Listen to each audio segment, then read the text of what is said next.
Ponto de partida de sexta-feira no ar, e como vocês sabem, na sexta-feira não tem teleprompter, não tem roteiro. Aliás, a câmera está longe daqui onde eu estou. Somos eu, são vocês e as provocações, os comentários, as perguntas, as críticas que vocês fazem ao longo da semana nos pontos de partida que são publicados na segunda-feira e na quarta-feira.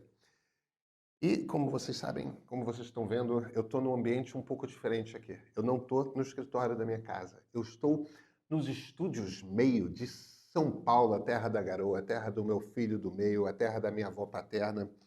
Eu estou em São Paulo e vocês não sabem o que vai acontecer nessa bancada aqui. Ela está fechadinha, uma bancada maior. E vai ter coisas acontecerão nessa bancada todos os dias da semana. Vocês mal esperam. Mal esperam, espero que assistam. Eu queria conversar sobre principalmente o vídeo de quarta-feira. O vídeo de quarta-feira foi o que os americanos, os jornalistas americanos ingleses chamariam de um rant, que é uma resmungada e uma provocação simultaneamente.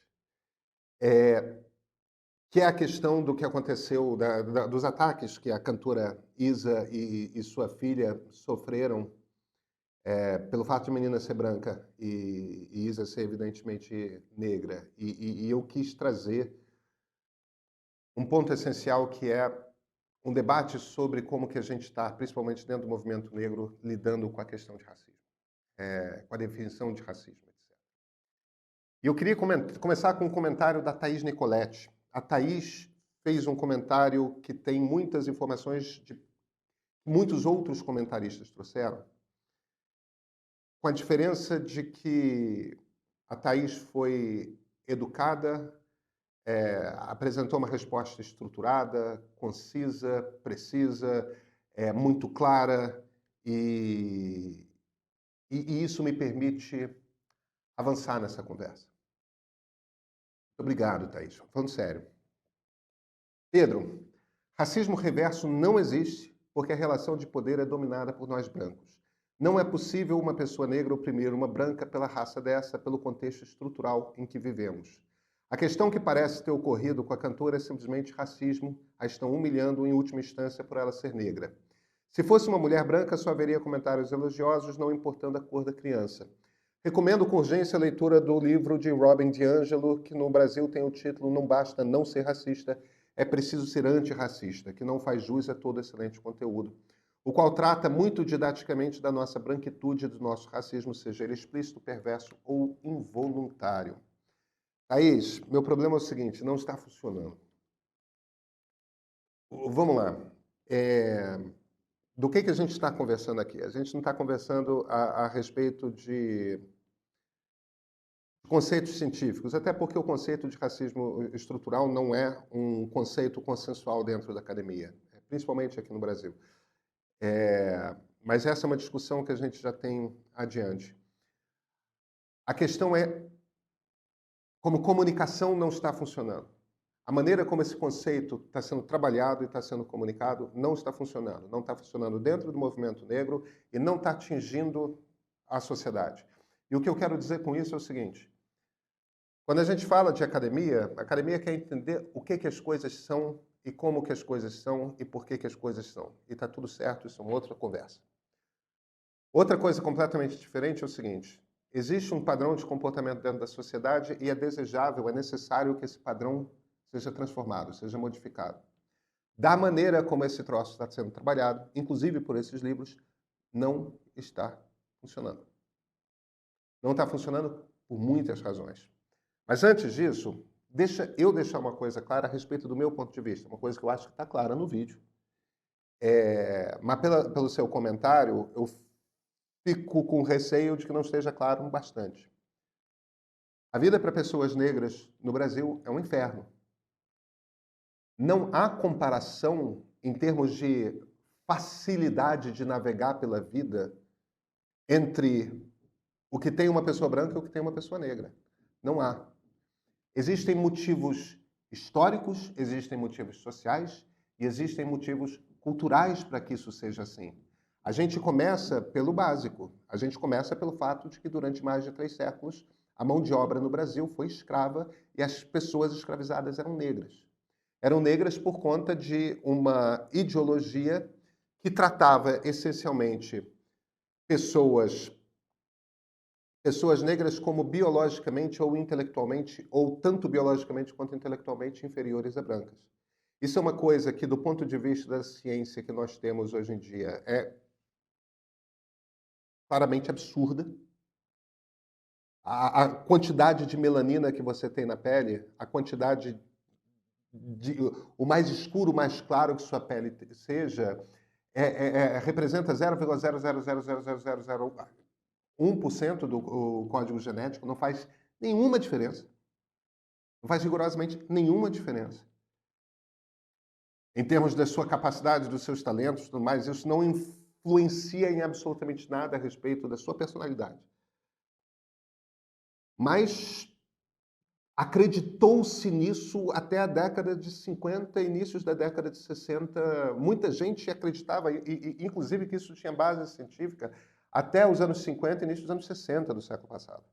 E olha, mesmo quando ficou muito claro para todo mundo que não existia nenhum tipo de distância, diferença entre um ser humano e outro, somos rigorosamente o mesmo bicho do ponto de vista biológico, o mesmo animal do ponto de vista biológico, mesmo quando se ficou muito claro que não existia qualquer distinção, ainda assim, um comportamento seja na base de piada, seja na base de injúria que se cometia a toda hora, seja na base da existência dessa excrescência que são os elevadores de serviço. Esse troço durou até os anos 1990, eu já era adulto. Então, ainda é muito difícil no Brasil para uma pessoa negra de uma forma que não é difícil para uma pessoa branca. Isso é uma missão civilizatória que o Brasil tem de resolver. O Brasil tem de encarar essa questão.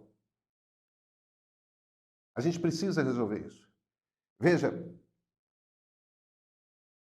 o meu debate não é um debate sobre isso. A minha conversa não é uma conversa sobre isso. Um bocado por conta do livro do professor Silvio de Almeida, a gente passou a chamar, mais recentemente, esse tipo de processo que faz com que a sociedade seja muito mais difícil para negros do que para brancos, de racismo estrutural. Existe um debate sobre isso. Meu ex-professor, o professor Muniz Sodré, do UFRJ, meu queridíssimo ex-professor Muniz Sodré, é um que debate a questão do racismo no Brasil há décadas, décadas e décadas e décadas, e ele questiona o uso, do ponto de vista sociológico, da expressão estrutural. Ele acha que nos Estados Unidos claramente há racismo estrutural, porque você tem inclusive legislação, você teve durante muito tempo legislação, ainda hoje você tem leis claramente que são construídas para impedir que negros tenham acesso ao voto, por exemplo. E no Brasil a coisa funciona de uma forma diferente. Eu não quero entrar aqui no debate entre o Silvio e o Muniz. A questão não é essa. A questão é... As questões são algumas outras. Primeiro, a palavra racismo. Essa é uma palavra que está no dicionário. Antes de essa palavra ter um significado sociológico, antes de essa palavra ter um significado antropológico, racismo é uma palavra que está no dicionário e está no uso corrente da língua. Então, quando a gente usa essa palavra durante tantos séculos para expressar algum tipo de agressão feita por uma pessoa em relação a outra, com base na cor da sua pele ou na base da sua etnia, entendeu? Seja contra judeus, seja contra negros, seja contra chineses, seja contra... não importa, entendeu? A maneira como japoneses tratavam chineses e coreanos na primeira metade do século XX. A partir do momento que a gente usa essa palavra de forma recorrente, nesse sentido, quando você adota essa frase que virou um slogan, não existe racismo reverso, o que você tá gerando é confusão. O que você está dizendo é que não é possível uma pessoa negra tratar mal uma pessoa branca por conta da cor da sua pele. E é evidente que é possível. Aí as pessoas começam a falar, não, mas isso não é racismo, isso é injúria racial. Não, porque isso não é racismo, isso é aquilo, isso é aquilo outro. Gente, a língua é língua é língua. A língua não é aquilo que pertence à academia ou à Academia Brasileira de Letras. A língua é aquilo que pertence a nós, no uso corrente. E o povão lá na periferia, o povão lá na favela, entendeu? O que essa turma sabe é o que racismo é. No uso cotidiano, entendeu? Se você xinga uma pessoa, se você... É o mesmo tipo de opressão? Não, não é. Mas existe um problema fundamental de comunicação aí. E esse problema, eu vou te dizer onde que esse problema se dá de forma mais forte. É dentro do movimento negro, principalmente entre ativistas jovens. Porque aí as pessoas leem 2, 3 livros a respeito de racismo estrutural, não conhecem o debate todo que existe a respeito de se podemos falar ou não em racismo estrutural no Brasil. Não conhecem. Só conhecem aquela leitura específica. Aquela leitura específica, no momento, é a leitura recorrente dentro do movimento negro. E aí, um grupo grande de pessoas, um grupo grande, não é pequeno, um grupo grande de pessoas, dentre os militantes do movimento negro, principalmente os jovens, compreendem aquilo como uma licença para ofender brancos. Uma licença para dizer, estamos aqui no nosso cercadinho e todo o resto são os nossos inimigos.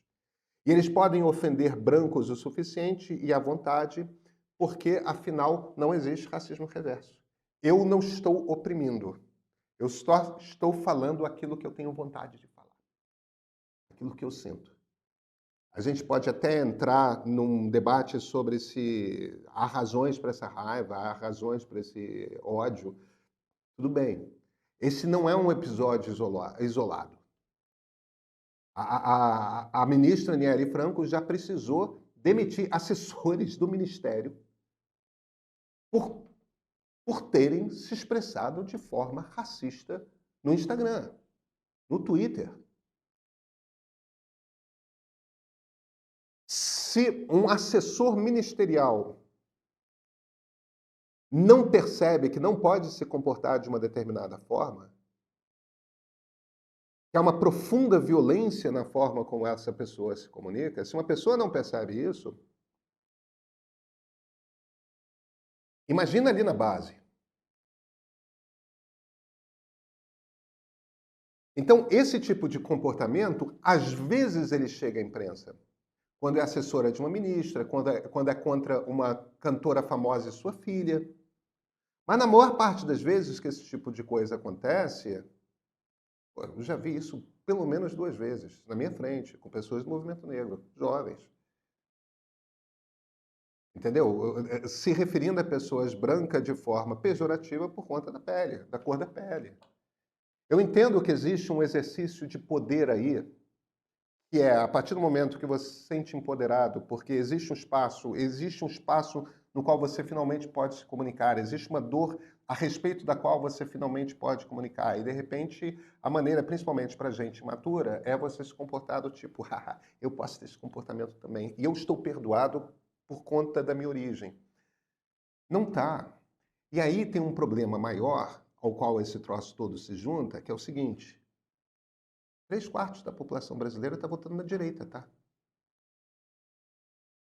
A missão do movimento negro é acabar com o racismo, ou, ao menos, acabar com as desvantagens que existem para as pessoas que são negras no Brasil. Se esse é o seu objetivo, sua missão é convencer as pessoas que questionam políticas, por exemplo, de ação afirmativa, de que elas estão erradas. Olha, existe uma penca de dados para mostrar o quão políticas de ação afirmativa é a mesma coisa que política de cota. Eu sei que você está aí sabe, mas nem todo mundo necessariamente sabe. Existem inúmeros dados para mostrar que as políticas de ação afirmativa funcionam. E olha, Eu já era a favor de política de cota desde a época que 3/4 da USP era contra, que 3/4 da intelectualidade brasileira era contra. Não, porque no Brasil a gente não é isso, aquilo. Não, não, não, não. Eu não tinha dúvida de que funcionava. Até por ter a experiência de ter morado tempo suficiente nos Estados Unidos e ver o quanto que políticas de cota a partir dos anos 40, dos anos 60, perdão, construíram uma classe média negra nos Estados Unidos. Não resolveram o problema do racismo nos Estados Unidos, mas deram acesso à educação e a uma vida de classe média a uma quantidade imensa de negros. E, no arco de uma geração e meia, chegaram ao ponto de eleger um presidente da República.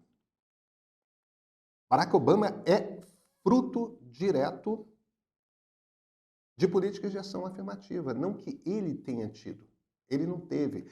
Mas quando um país se abre à ideia de pessoas negras universitárias em quantidade, que é uma coisa que o Brasil ainda não se abriu a essa ideia, você começa a considerar razoável e aceitável a ideia de um presidente negro. E se tudo der certo, em breve teremos nos Estados Unidos, na Casa Branca, uma presidente negra. Isso é direto fruto da política de ação afirmativa. E eu tenho franca esperança de que isso vai acontecer. O Brasil já teve um presidente negro, foi Nilo Peçanha, isso foi na Primeira República.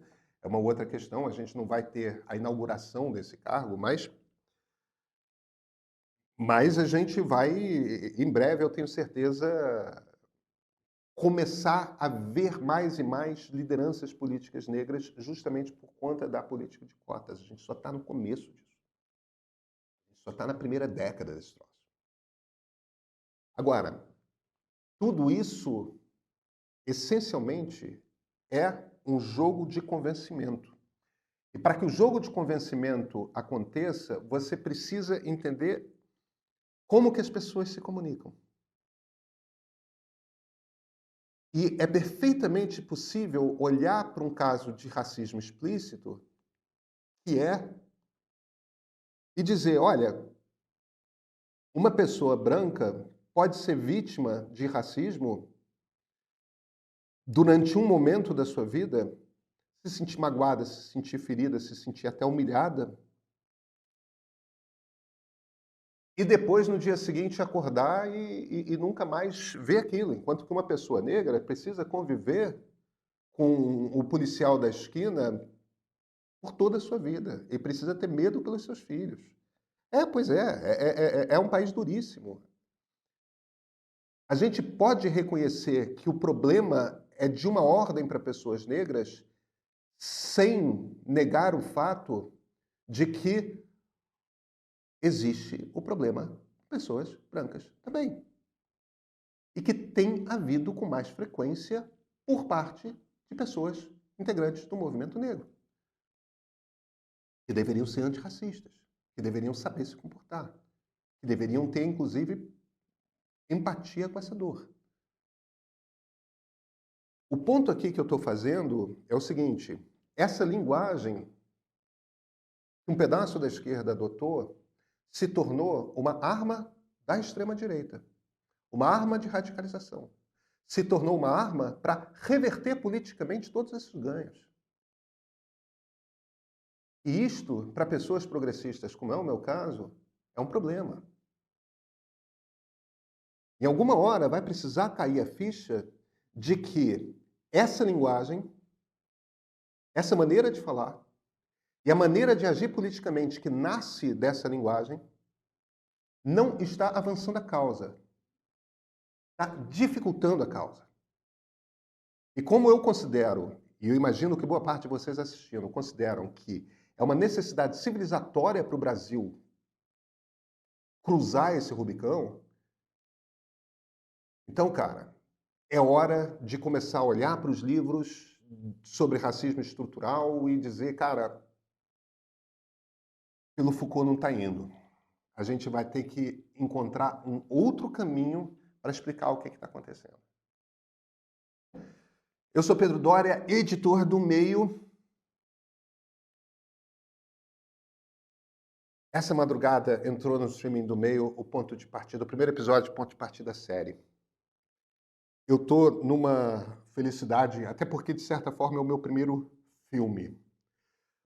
Não é um longa-metragem, não é uma coisa de 2 horas de duração, mas é um longo explicar de o quanto nossa sociedade foi transformada pelo algoritmo. Eu acho que as pessoas não entendem nem os mecanismos pelos quais os algoritmos das redes sociais modificam tudo ao nosso redor, a maneira de nós nos relacionarmos, a maneira de fazermos política, o tipo de político que admiramos, a maneira de nos organizarmos.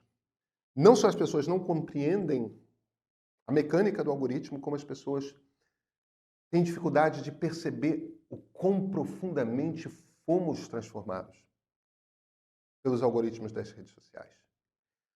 O ponto de partida, esse primeiro episódio, trata disso. O quanto que fomos transformados pelo algoritmo. E nesse ponto de partida, é um ponto de partida muito diferente, porque não sou eu num estúdio, não sou eu na sala da minha casa, câmera fixa. Não, não, não, não. Eu vou para a rua. A gente tem recursos gráficos que a gente jamais usou no ponto de partida. A gente usa inteligência artificial, nós usamos... o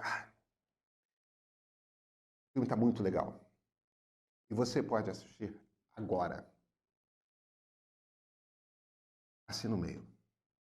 Meio Premium está no ar, o streaming do Meio está no ar. Ponto de partida série não é o único conteúdo. Tem um monte de coisa para estrear em novembro. Tem um monte de coisa para estrear em dezembro. A gente só está começando. Este é o ponto de partida de sexta-feira.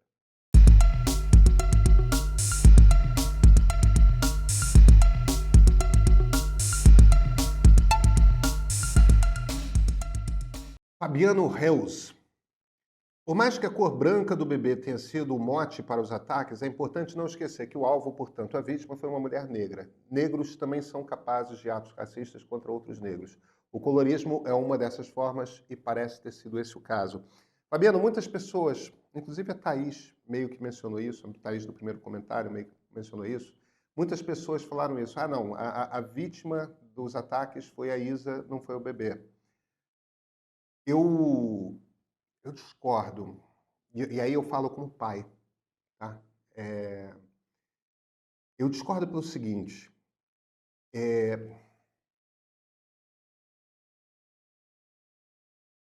Quem fala isso, que a vítima foi a Isa e não o bebê, está partindo do princípio de que...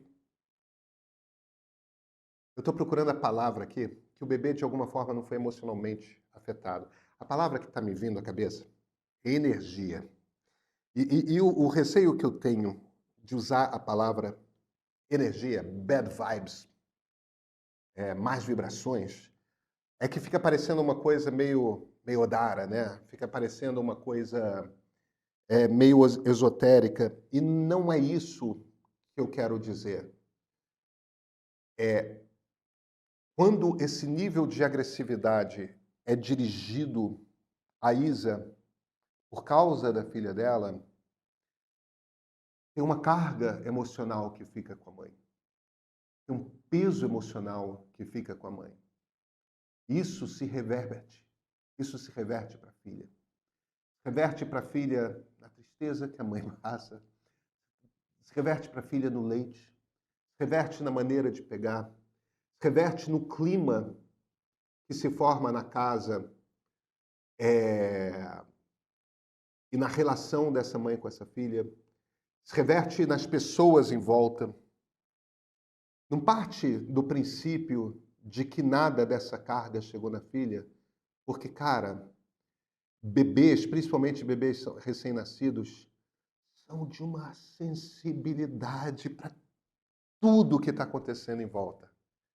São de uma sensibilidade profunda. Eu diria até que a vítima maior é a filha e não a Isa, porque a Isa é uma mulher adulta que vai lidar com isso na terapia, que vai lidar com isso com o padre, com o pastor, com o pai de santo, com... seja lá qual é o caminho que ela busca com as amigas, seja lá qual é o caminho que ela busca pessoalmente para lidar com as durezas da vida. Mas a filha dela, principalmente na cidade, vai carregar esse troço pelo resto da vida, porque a gente é muito profundamente afetado pelo que acontece no nosso primeiro ano de vida. Nossa maturidade emocional, a maneira como a gente lida com a palavra energia, com as energias da vida, sabe? E no fim das contas é um pouco o clima emocional, a carga emocional que está ao nosso redor. Tudo isso são os primeiros 3 anos de vida, o primeiro ano em particular, os primeiros meses em particular. Então, o ato de crueldade que foi feito com essa menina não parte do princípio de que foi só com a mãe. Não, o ato é racista porque foi com a mãe que é negra. Não. A crueldade foi com a menina, cara. Em particular com a menina. Para a menina vai durar muito mais, vai durar possivelmente a vida toda. Muito mais do que para a mãe. E isso não quer dizer que a mãe não tenha sido profundamente agredida, porque a mãe foi profundamente agredida, porque mulheres no puerpério são, cara, de uma sensibilidade que quem já conviveu intimamente com mulheres que recém deram à luz sabe. Sabe como é um momento de profunda felicidade, muitas vezes de profunda tristeza.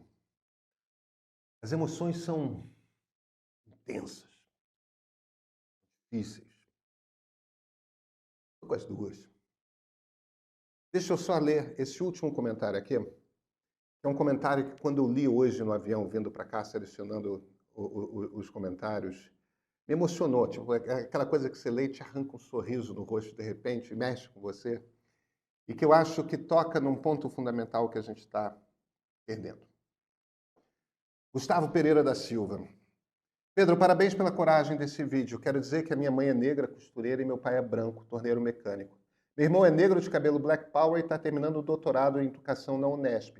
E eu, um branco calvo, sou professor no Departamento de Economia da Universidade Federal de São Carlos, campus Sorocaba. Minha mulher Lia se formou pela UFSCar, Gustavo. Seu vídeo me fez pensar sobre as várias vezes que minha mãe deve ter recebido um olhar preconceituoso ao passear na rua com um bebê branco no colo. Eu nasci primeiro que meu irmão na cidade de Araras, São Paulo. Ao mesmo tempo, penso que uma das maiores riquezas que possuímos em nossa família é justamente a mistura racial, pois apesar de termos fenótipos diferentes, há um laço de comunhão que dirime qualquer tipo de preconceito. Na semana que vem, darei a aula na disciplina de Formação Econômica do Brasil 1, e o tema será a escravidão africana no Brasil colonial. Devo confessar que a aula já está preparada, mas não há menção ao fenômeno do racismo reverso. Pois de tanto estudar sobre os quase 400 anos de escravidão no Brasil, eu não pensei que veria algo como o que aconteceu com a Isa e sua filha recém-nascida. Preciso rever meus conceitos. Forte abraço. Gustavo, acho que você toca no ponto-chave que a gente está perdendo. Vejam, eu adoro os Estados Unidos. Eu não sou contra nada, contra importar ideias dos Estados Unidos. Eu sou um liberal americano. O pessoal, às vezes, de esquerda se vira e fala: não, liberal nos Estados Unidos quer dizer ser de esquerda. Não, liberal nos Estados Unidos quer ser liberal. Barack Obama, Bill Clinton, Hillary Clinton, Kamala Harris são liberais. O ponto fundamental é que nos Estados Unidos não se perdeu uma noção que não se perdeu no Brasil, no ponto de vista do senso comum, de que o liberal é, por natureza, um progressista. O liberal quer o avanço da sociedade, quer a melhora da sociedade, quer que a sociedade se transforme. O liberal não é conservador. O conservador é o outro, é a turma do Partido Republicano. Mas o ponto que eu estou fazendo aqui é que essa ideia de racismo estrutural, da maneira como a gente trouxe, ela é uma ideia que é uma ideia diretamente importada dos Estados Unidos. E foi importada dos Estados Unidos sem filtros, sem uma tropicalização. Tropicalização é o termo que a gente costuma usar para quando você adapta uma ideia que vem de fora para a realidade cultural, social, econômica da sua terra, né? No caso do Brasil. A gente não fez isso e a gente perdeu uma noção que é muito importante. Vejam, eu, por conta de meu pai ser professor universitário, eu morei períodos da minha infância, períodos da minha adolescência nos Estados Unidos porque ele estava dando aula, estudando, etc. Depois eu fiz uma pós lá. Então, eu conheço muito os Estados Unidos, eu adoro os Estados Unidos. Mas a maneira como o americano lida com origem cultural e étnica é muito, muito, muito diferente da maneira como a gente lida. E, e, e isso é uma coisa que tem coisas que mudam.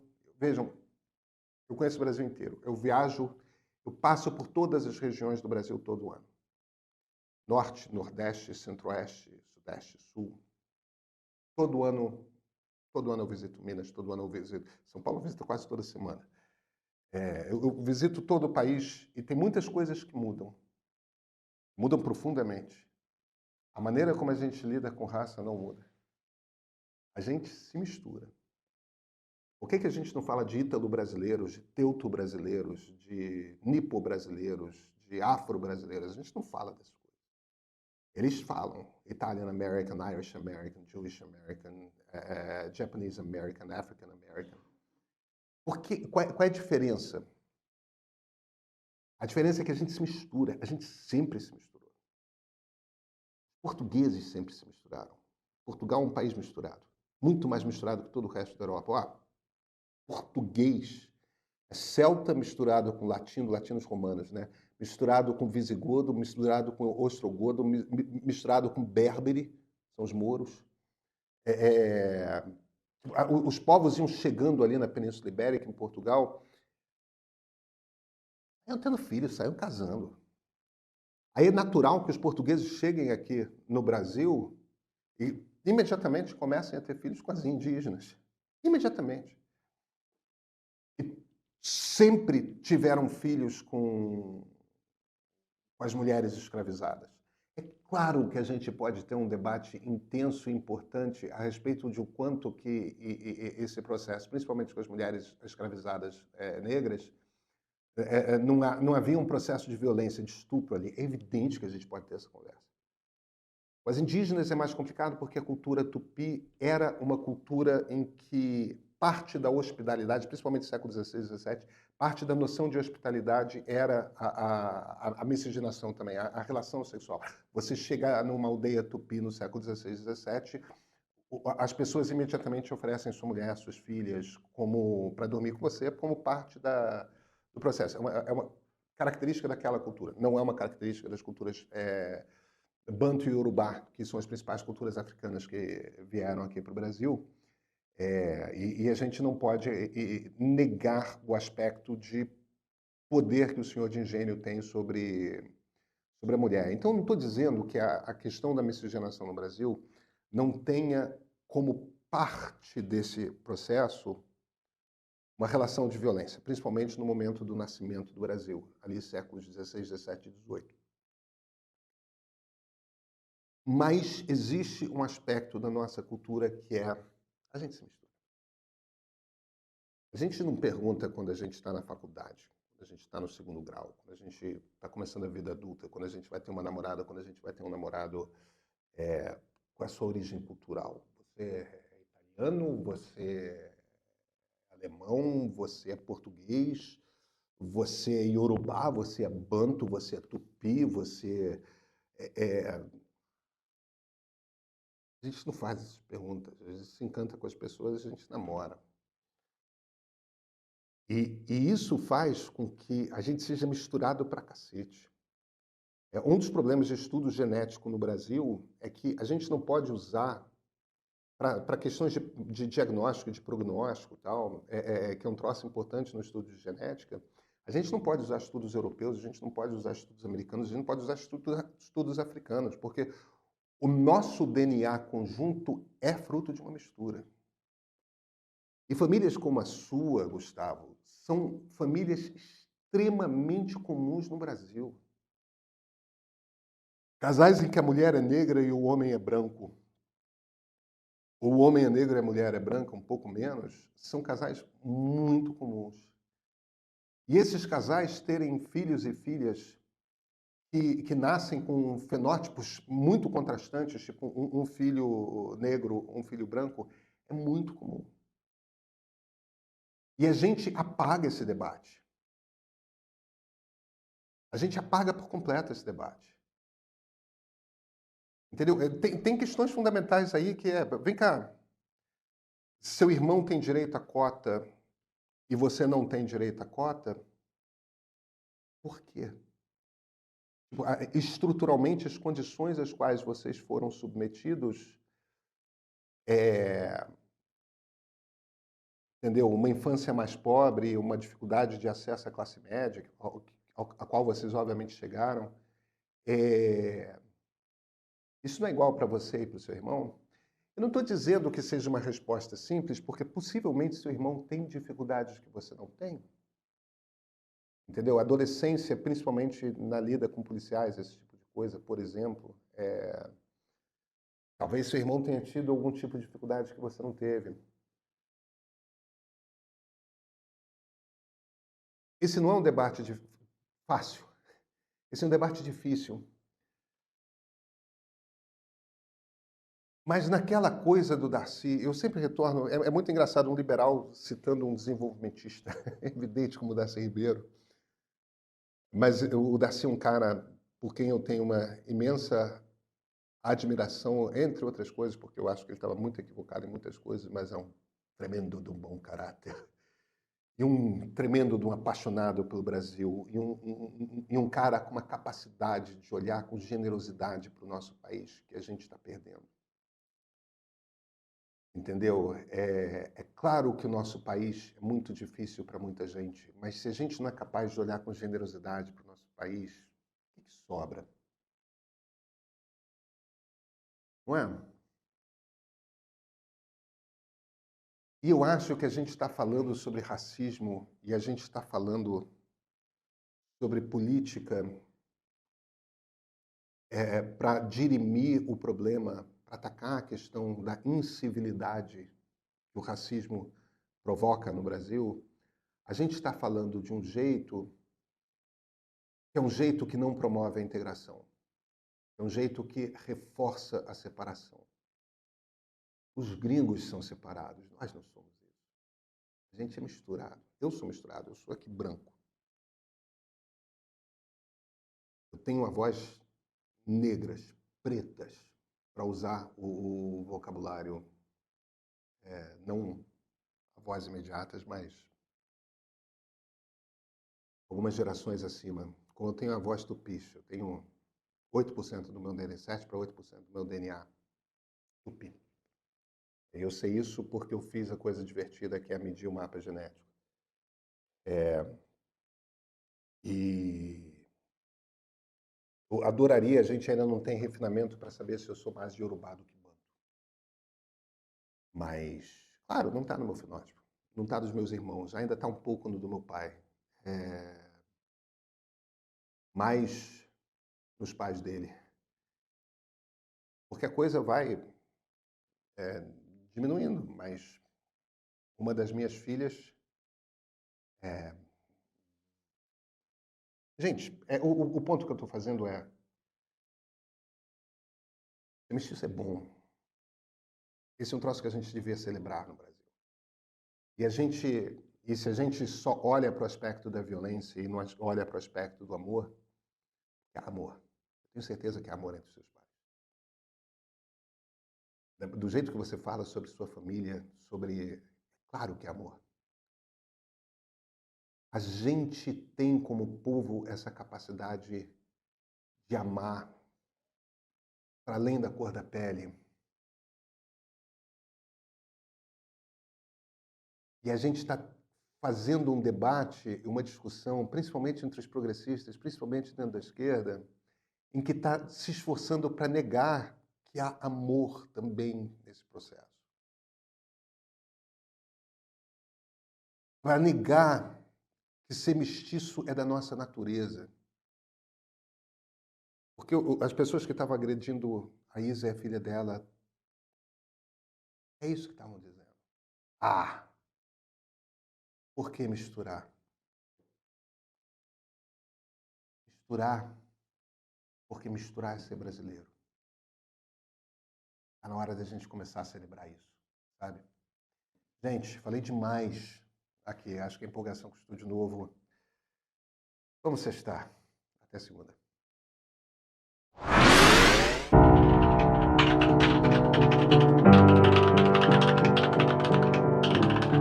Alguma coisa, obviamente, mudou no mundo. A gente sente isso. Pessoas que normalmente jamais teriam chance de se eleger numa eleição séria, de repente se tornam líderes políticos importantes. Se alguém perguntasse a um americano, sei lá, uns 10 anos atrás, sobre a ideia de um sujeito como Donald Trump se tornar presidente, que tipo de reação vocês acham que a pessoa teria? Incredulidade, no mínimo. Se alguém perguntasse a um brasileiro, qualquer brasileiro, 10 anos atrás, ano da Copa, ano do 7-1, você acha que Jair Bolsonaro tem chance de um dia ser presidente? E, no entanto, ambos, com todas as suas limitações, com todas as dificuldades que têm de criar qualquer raciocínio complexo, são líderes de movimentos políticos importantes. São líderes populares de amplo carisma, capazes de arregimentar multidões. São líderes de movimentos radicais que rompem as normas, que apontam para um caminho autoritário, que interferem e transformam o sentido das palavras mais básicas de uma democracia. Liberdade passa a ser a liberdade do forte se impor sobre o fraco. Ditadura passa a ser a do Estado de leis. A política se torna o reforço do dissenso ao invés da busca por consenso. O que aconteceu? Eu sou Pedro Doria, editor do Meio. E esse é o ponto de partida.